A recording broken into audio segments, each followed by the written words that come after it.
오늘은 반면교사라는 제목으로 말씀을 드리겠습니다. 반면교사라는 말씀, 이 말을 들어보셨을 겁니다. 사전적인 의미로는 본이 되지 않는 남의 말이나 행동이 도리어 자신의 인격을 수양하는데 도움을 주는 경우를 이르는 말, 이렇게 설명이 되어 있습니다. 우리는 좋은 선생님을 통해서 선한 영향력을 받고 살아갑니다. 제가 아는 교도관이 한 분 계십니다.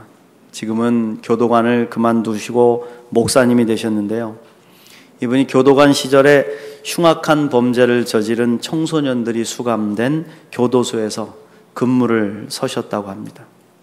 날마다 그곳에 잡혀있는 아이들을 만나면서 이 아이들이 어떻게 여기에 오게 됐을까 가슴 아파하면서 상담을 했어요. 만나서 대화를 나누면서 느낀 것은 아이들이 너무나 평범하더라는 겁니다. 이곳에 올 것 같이 보이는 아이들은 별로 없더라. 그런데 대부분 아이들이 가정에서 사랑을 받지 못하고 자랐거나 학대받고 자란 아이들이 많았다는 겁니다. 그러면서 이런 말씀을 하시는 거예요. 목사님, 제가 보기에 모든 아이들은 다 방황할 수 있습니다. 실수할 수 있습니다. 그런데 어떠한 상황에서도 자신을 신뢰해주고 지지해주는 한 사람, 한없는 사랑을 끊임없이 보내주시는 사람, 그 한 사람만 있으면 그 방황을 이겨낼 수 있더라고요. 그런데 그 한 사람이 없는 아이들이 이곳으로 오는 것 같습니다. 여러분, 그렇습니다. 우리 인생을 구덩이에서 끌어올려주는 좋은 스승이 있습니다. 그것은 부모가 될 수도 있고 선생님이 될 수도 있고 친구가 될 수도 있습니다. 그런 분들이 우리 인생에 있다는 것은 축복이요, 크게 감사해야 될 조건이죠. 그런데 반대의 경우가 있습니다. 우리의 기억 속에 아픈 기억, 무서운 기억, 굴욕적인 기억, 이가 갈릴 정도로 자존심 상한 기억 등을 남겨준 속된 말로 나쁜 선생, 반면 교사가 있다는 겁니다. 저는 중학교 때 국어 선생님을 잊지 못해요. 수십 년이 지난 지금까지도 그분이 하신 말씀이 귀에 막 찔려요. 국어 시간에 연필 깎는 칼로 손톱 위에 찢어진 살이 아파가지고 잘라냈던 적이 있었습니다. 그런데 그 모습을 보시고 국어 선생님이 다짜고짜 저를 일으켜 세우시더니 회초리도 아니죠. 그 당시에 그 당구봉 앞에를 이렇게 빼가지고 다니는 몽둥이 같은 거죠. 이것으로 다 머리를 때리시는 겁니다. 한 대 맞은 거야 그럴 수도 있다 생각을 했는데 그 다음 순간에 이렇게 말씀을 하시는 겁니다. 기생오래비 같이 생긴 것이, 이것도 괜찮았어요. 하는 짓을 보니 애비애미도 없는 행동을 하는구나. 순간 저는 그 이야기를 듣고 얼마나 충격을 받았는지 수십 년이 지난 지금까지도 그 목소리를 생생하게 기억하고 있습니다. 부모님께 죄송하기도 해서 억울하기도 해서 쉬는 시간 내내 얼굴을 숙이고 울었던 기억이 있습니다. 제 인생에 있어서 몇 번 되지 않는 그 굴욕과 상처 중에 하나로 기억되는 장면이죠. 근데 그 선생님의 말씀을 듣고 사실 제 수업 태도가 좋아졌습니다. 너무나 자존심도 상하고 화가 나서 내가 더러워서라도 내가 수업 시간에 딴짓 안 한다, 그렇게 하고 결심을 하게 된 거죠. 덕분에 저는 그때부터 수업 시간에 집중해서 잘 듣는 습관을 갖게 됐고요. 수업을 잘 들으니까 선생님들과의 관계가 좋아지는 것을 경험했습니다. 여러분, 가만히 생각해 보면 헤헤 웃으면서 편안하게 대해주었던 좋은 분들도 계시지만 그분들보다 생각하기도 싫은 아픔과 충격을 주었던 사람들에 의해서 우리가 배우고 성장한 일들이 많더라. 주차 위반 딱지를 붙이는 단속요원과 싸우면서 기분은 나쁘지만 그 기분 나쁜 경험이 우리를 바르게 주차하는 습관으로 이끌어준다는 것이죠. 그것은 사실입니다. 좋은 경험은 아니지만은 그런 소리를 듣고 싶지는 않았지만 그로 인해서 자기를 채찍질하고 일어서게 되는 경우가 많았다는 겁니다. 그리고 그들이 훨씬 더 강력하게 우리를 인도해 가는 반면 교사가 되더라는 것이죠. 오늘 말씀에서 하나님은 이스라엘 백성들에게 반면 교사를 세우셨습니다. 36절 말씀부터 보시면 여호와께서 모세에게 말씀하여 이르시되 너는 제사장 아론의 아들 엘르아살에게 명령하여 붙는 불 가운데에서 향로를 가져다가 그 불을 다른 곳에 쏟으라. 그 향로는 거룩함이니라. 사람들은 범죄하여 그들의 생명을 스스로 해하였거니와 그들이 향로를 여호와 앞에 드렸으므로 그 향로가 거룩하게 되었나니 그 향로를 쳐서 제단을 싸는 철판을 만들라 이스라엘 자손에게 표가 되리라 하신지라. 이스라엘 백성들은 자꾸 잊어먹는 습관이 있었습니다. 그래서 범죄하여서 하나님의 심판을 받으면 모세의 중보기도로 용서를 받게 되고 그러면 또 금방 잊어먹고 다시 범죄하는 습관을 반복해왔습니다.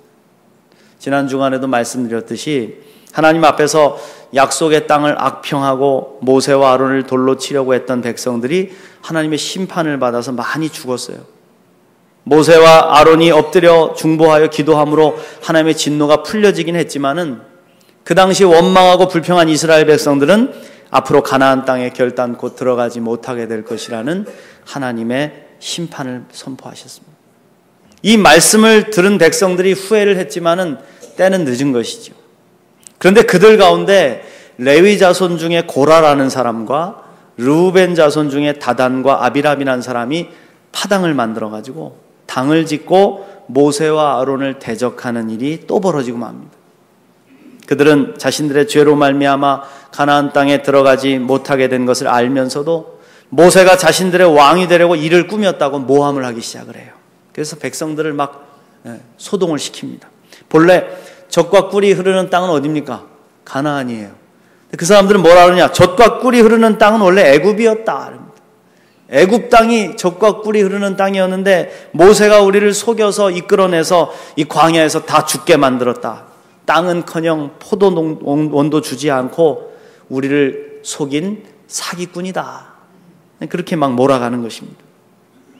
모세가 얼마나 억울하고 힘들었을까요? 그럼에도 불구하고 모세는 하나님께 기도하고 그를 대적한 고라와 그를 따르는 250명의 무리들에게 향로를 가지고 하나님 앞으로 나오라 그렇게 명령합니다. 그러니까 이 사람들이 뭐 겁도 없이 나는 죄진 거 없다 그러면서 향로를 들고 또 나와요. 하나님 앞으로 나오고 난 후에 어떤 일이 벌어졌습니까? 하나님께서 불을 내리셔서 250명의 죄인들을 살라버리시고 땅이 입을 열어서 그들의 집과 재물과 사람들을 모두 삼켜버리는 아주 무서운 심판이 임하고 만 것이죠. 그들이 불과 함께 땅속으로 사라지자 그 자리에 무엇이 남았을까요? 마치 한 편의 영화 같죠. 땅이 입을 벌려서 삼켜버리고 그 자리엔 뭐가 남았어요? 바로 250개의 향로가 불이 붙은 채로 남아있었다는 거예요. 하나님은 그 향로의 불을 다른 곳에 쏟게 하세요. 그리고 그들이 드린 향로는 친히 거룩하게 하셨기 때문에 버려서는 안 된다. 그 향로를 다 녹여서 철판을 만들어 번제단을 쌓는 덮개를 만들라고 하십니다. 39절 말씀해 보십시오. 제사장 엘르아살이 불탄 자들이 드렸던 놋 향로를 가져다가 쳐서 제단을 싸서 이스라엘 자손의 기념물이 되게 하였으니 이는 아론 자손이 아닌 다른 사람은 여호와 앞에 분향하러 가까이 오지 못하게 함이며 또 고라와 그의 무리와 같이 되지 않게 하기 위함이라 그랬습니다. 여러분 그렇습니다. 주님은 이 번제단 덮개를 통해서 두 가지 교훈을 주시길 원하셨어요. 레위 자손 중에 오직 아론 계열의 자손만이 하나님 앞에 제사장직을 수행할 수 있으니 하나님이 주신 아론의 권위에 반역하지 말라. 또한 고라와 같이 하나님을 원망하고 반역하는 일을 다시는 범하지 말아라. 그것을 표로 삼고 이 덮개를 볼 때마다 기억해라 그러십니다. 그러니까 제가 볼 때는 그 덮개에 그림을 새겨 놓았을 것 같아요. 이스라엘이 반역하고 땅이 입을 벌려서 그들을 삼키고 그들이 심판을 받았던 그 모습들을 새겨놓은 그런 모습이 있었지 않을까. 그들이 그것을 보면서 교훈을 얻고 생명을 보존할 수 있게 하시는 하나의 반면 교사가 됐다는 것이죠. 하나님은 우리가 실수할 수 있다는 것을 잘 아십니다. 그러나 실수를 반복하기를 원하시지 않습니다. 실수를 통해 배우고 깨달음을 얻기를 원하신다는 겁니다. 여러분 믿습니까? 그 다음 반면교사를 통해서 우리가 어떻게 배우고 성장해 갈 수가 있을까요? 첫 번째로 실패를 성장의 기회로 삼으라 이겁니다. 여러분 아이들을 키우다 보면 자전거 타는 법을 가르쳐 줘야 될 때가 있어요. 아이들이 초등학교에 들어가기 전에 저도 작은 자전거 하나를 구해서 연습을 시켜 주었는데 처음에는 그 뒤에 붙잡고 계속 쫓아다녀야 됐습니다. 그러다가 조금씩 손을 놓고 혼자 타도록 두죠. 근데 처음 자전거를 타는 아이들이 반드시 겪어야 되는 게 뭡니까? 자전거와 함께 넘어지는 거예요. 넘어지게 돼 있어요. 아파서 울고 무릎에 상처가 나기도 합니다. 그런데 넘어지는 것이 두려워서 포기하면 영원히 자전거를 타지 못하게 되는 것이죠.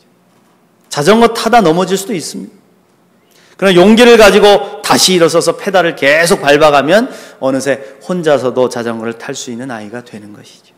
혼자 자전거를 타고 달리면서 막 V자를 그리며 그 휘날리는 머리를 지금도 기억하는데 얼마나 참 행복했던 때인지. 여러분, 넘어져도 배우면 됩니다. 실수해도 고치면 됩니다. 그러면 성장하고 더욱 강해집니다. 깨어진 유리 조각이 그냥 바닥에 버려지면 사람들에게 상처를 주고 아무짝에도 쓸모없는 쓰레기가 되지만 모아서 붙여서 찬란한 모자이크로 재탄생되면 빛을 받을수록 더욱 영롱해지는 작품이 되는 것이죠. 우리 인생에서도 실패가 얼마든지 우리를 성장시키는 도구가 될 수 있다는 것입니다. 로마서 8장 28절 말씀, 우리가 알거니와 하나님을 사랑하는 자 곧 그의 뜻대로 부르심을 입은 자들에게는 모든 것이 합력하여 선을 이루느니라. 할렐루야. 여러분, 이 말씀을 믿으십니까? 그렇다면 여러분은 이 말씀의 능력을 경험한 사람들이죠. 우리 그리스도인들에게 삶에는 많은 재료가 있습니다. 기쁨, 슬픔, 고통, 즐거움, 아픔, 두려움, 죽음, 탄생, 선함, 악함, 모든 삶의 재료가 우리의 삶을 이루는 도구가 된다. 그런데 하나님은 그 모든 재료를 이용하셔서 결국 우리의 삶을 가장 아름답게 가꾸어 주시는 분이시다. 왜? 우리 아버지시기 때문입니다. 이 믿음을 가지고 사는 사람은 낭망하지 않습니다. 사랑하는 성도 여러분, 실패를 기억하십시오. 그리고 주눅들지 마십시오. 그래, 실수도 할 수 있다. 다시 일어서면 된다. 담대하게 외치시고 일어나서 실패를 통해 한 걸음 더 성장해가는 저와 여러분이 되시길 간절히 축원합니다. 두 번째로, 반면교사로부터 깨달음은 얻을지언정 닮지는 말아라. 깨달음은 얻을지언정 닮아가지 말라. 때로 우리는 나쁜 경험을 하고 난 후에 나 자신이 그런 경험을 흉내내려고 할 때가 있어요. 폭력이 되물림 된다, 뭐 그런 말 있잖아요. 되물림이 된다는 말이죠. 부모에게 학대를 받고 자란 아이가 커서 똑같이 폭력을 사용하는 부모가 될 확률이 높다는 겁니다. 나는 싫어하는데 자기도 똑같이 그 일을 하고 있는 경우가 있어요. 그러나 반대의 경우도 있습니다. 아버지의 폭력성, 알코올 중독의 모습, 엄마를 때리는 학대의 모습을 보고 자란 아이가 그것을 반면교사로 삼고 나는 절대로 폭력을 사용하지 않겠다. 나는 절대로 술을 마시지 않겠다. 다짐하며 사는 사람들도 있습니다. 그것을 통해 일어나는 사람들이 있어요. 하나님께서 우리에게 반면교사를 보내주시는 것은 그를 통해서 깨달으라는 것입니다. 타산지석으로 삼으라는 것입니다. 흉내내라는 것이 아니라는 거예요. 타산지석은 똑같이 되지 말라는 교육인 것입니다. 우리가 잘 아는 다윗은 사울왕에게 매우 괴롭힘을 당했던 사람입니다. 그의 인생을 가장 힘들게 하고 죽음의 두려움을 갖게 만들었던 사람이 사울왕이었습니다. 사울은 어떤 방법을 동원해서라도 다윗을 죽이려고 했었어요. 창을 던지기도 했고 암살자를 보내서 죽이기도 했고 군대를 보내기도 했고 친히 쫓아가서 죽이려고도 했습니다. 근데 뜻대로 되지 않았어요. 어느 날 그렇게 다윗을 죽이러 쫓아다녔던 사울이 다윗이 숨어 있었던 동굴에 들어오게 됐습니다. 볼 일이 급했던 사울이 동굴을 찾아 들어온 것이죠. 그 볼 일을 보기 위해서 어떻게 했습니까? 갑옷을 벗고 무장해제한 상태에서 사울이 그 앞에 끙끙거리며 앉아있는 모습을 한번 상상해 보십시오. 다윗은 칼을 빼들고 언제든지 사울을 죽일 수 있었습니다. 사울이 했던 방법대로 그대로 갚아주면 그만입니다. 그러면 사울은 죽고 지긋지긋한 도망 생활을 청산할 수 있고 훨씬 빨리 왕위에 오를 수 있었습니다. 그러나 다윗은 사울의 옷만을 가만히 베어들고는 이렇게 고백을 하죠. 여호와의 기름 부음을 받은 사람을 어찌 헤아리요. 이 고백은요, 다시 해석하면 나는 사울과 똑같은 방법으로 살지 않겠다, 이 고백입니다. 아무리 사울이 나를 죽이려고 쫓아오고 발버둥을 쳐도 사울과 똑같은 사람 되지 않겠다, 그런 고백인 것입니다. 징크스란 말이 있죠. 월드컵에서 골대를 맞춘 팀은 항상 지게 된다, 뭐 이런 잘못된 믿음을 말하는 것이죠. 그리고 그 믿음대로 될 거라고 믿는 거. 아버지가 그렇게 살았으니까 나도 그렇게 될 수밖에 없다. 이런 상황에서 항상 이런 결과가 나왔으니까 이렇게 될 수밖에 없다. 사람은 다 똑같다. 나도 똑같다. 이런 넋두리 인생입니다. 그러나 아니다. 우리는 얼마든지 이 징크스를 끊어낼 수 있는 것입니다. 우리 예수님을 보십시오. 예수님이 우리와 똑같은 방법으로 우리에게 갚으셨다면 인류는 여러분 멸망했을 겁니다. 그러나 예수님은 우리와 같은 방법으로 사시기를 거부하셨어요. 사랑의 방법으로 오히려 우리를 용서하시고 승리하셨다는 겁니다. 십자가 사랑이 그 증거라 이겁니다. 자기를 십자가에 못 박으라고 소리치는 무리들, 조롱하는 무리들을 용서하시고 품으신 것이죠.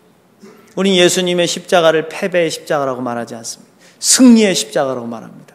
아멘. 사랑하는 성도 여러분, 여러분의 삶을 괴롭히는 반면교사가 있으십니까?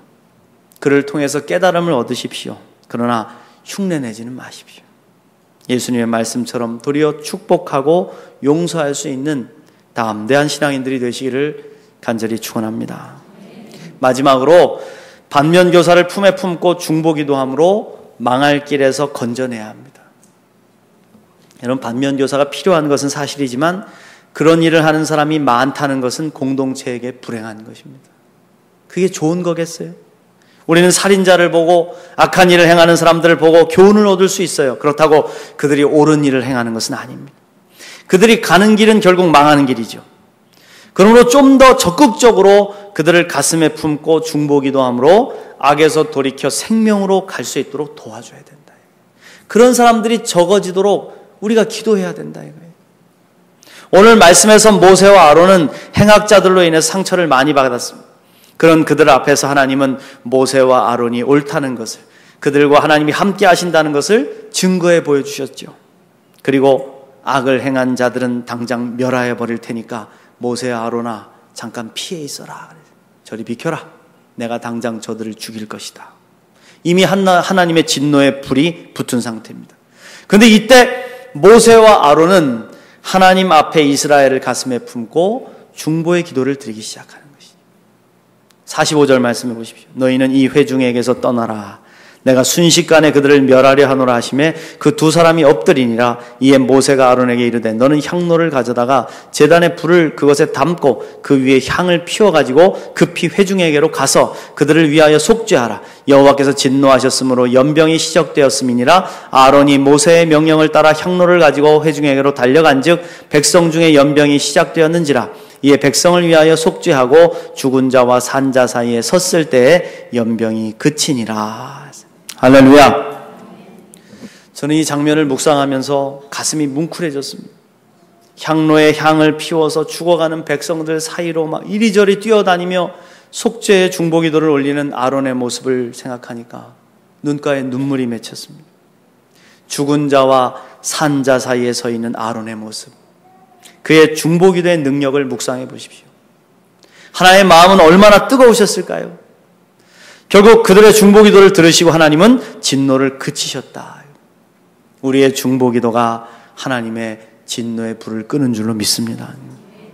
악을 행하는 자들을 사망에서 생명으로 건져낸다. 이 시대에 진정 필요한 사람들이 누굴까요? 저는 아론과 같이 하나님과 백성 사이에 서서 아파하는 이 백성들을 가슴에 끌어안고 중보기도 해주는 그리스도인들이라고 생각합니다. 세상이 험악해요. 눈만 뜨고 일어나면 죽음의 소식이 가득합니다. 테러의 불꽃, 탐욕의 불꽃이 사람들을 죽이고 불태우고 있습니다. 많은 사람들이 지진으로, 해일로, 산사태로 무너진 산에 갇히기도 하고 죽임 당합니다. 죄도 없는 어린아이들 사냥하러 나가자 아무렇지도 않게 죽이는 세상, 지나가는 사람들을 아무 이유 없이 때리고 찌르고 죽이는 무서운 세상을 우리가 살아가고 있어요. 정치, 경제, 군사, 문화, 종교 어느 하나 총체적인 위기의 시대를 살고 있는 겁니다. 그런데 더 가슴 아픈 것은 이 시대의 아픔을 나의 아픔으로 여기고 가슴에 품고 중보하고 기도하는 신앙인들이 별로 없다 이겁니다. 여러분, 누구나 손가락질은 잘하죠. 저렇게 정치해서 되겠냐? 저게 사람이 할 짓이냐? 탐욕을 부리다가 저렇게 됐다. 테러리스트들 싹 쓸어버리자. 저게 교회냐? 아이들을 어떻게 키웠길래 저런 괴물이 되었냐? 그러나 여러분, 그런 손가락질 가지고는 아무것도 고칠 수 없습니다. 아무것도 변화되지 않습니다. 연병이 걸려서 1만 4천 명의 백성이 죽어갈 때 만약 모세와 아론도 똑같이 손가락질하면서 잘됐다, 하나님의 명령을 어기더니 싸다, 당연한 일이다, 속이 시원하다, 그렇게 했다면 어찌 되겠습니까? 이스라엘 민족은 역사 속에서 영원히 사라지고 말았을 거예요. 그런데 오늘날 우리 그리스도인들이 그렇게 하고 있어요. 이웃나라의 지진, 산사태, 해일, 쓰나미가 몰려오면 손가락질하면서 하나님을 믿지 않더니 저렇게 벌받았다, 주일날 놀러가더니 저렇게 죽임당했다, 싸다. 이게 우리의 모습이라는 겁니다. 그러나 모세와 아론이 이스라엘에게 있었다. 그들이 백성을 가슴에 품었습니다. 비록 자신들에게 반역하고 모함하고 돌을 들어 치려고 했던 미운 백성이고 하나님께 심판을 받은 악인들이었지만 그들의 악을 자신들의 악으로 끌어안고 중보의 기도를 올렸던 모세와 아론이 있었다는 겁니다.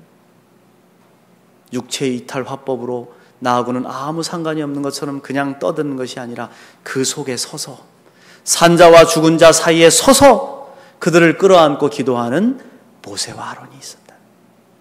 그렇습니다, 여러분. 이미 늦었다고 생각돼도 우리가 중보의 기도를 포기할 수 없는 이유가 여기 있다. 믿음의 백성들이 드린 중보 기도는 하나님의 진노의 불길을 끌 수 있는 줄로 믿습니다. 중보 기도는 한 민족을 살리는 줄 믿습니다. 무너진 교회를 다시 일으켜 세우실 줄 믿습니다. 흔들리는 가정을 반석 위에 세우실 줄 믿습니다. 어긋난 자녀들을 주님의 품으로 돌아오게 할 줄로 믿습니다. 그러니 여러분, 늦었다고 포기하지 마시고 모세와 아론처럼 중보기도의 자리로 나아가십시오. 사랑하는 성도 여러분, 오늘 반면교사를 기억하시길 바랍니다. 그들이 준 실패를 통해서 더 성장해 가시길 바랍니다. 반면교사를 기억하며 따라하지는 마십시오. 그들과 같은 방법으로 실패를 되풀이하지 마십시오. 반면교사들을 가슴에 품고 중보기도함으로 사망의 길을 생명의 길로 변화시키는 저와 여러분이 되시기를 주님의 이름으로 축원드립니다.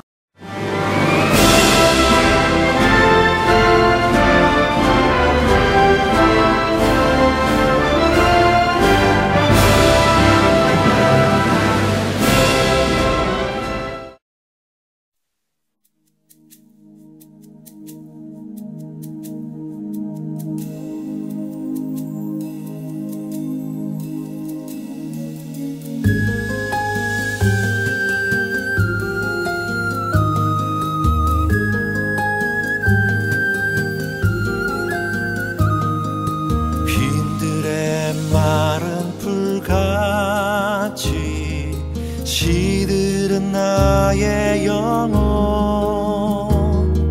주님의 허락한 성령 간절히 기다리네. 가물어 메마른 땅에 단비를 내리시듯 성령의 단비를 부어 새 생명 주옵소서.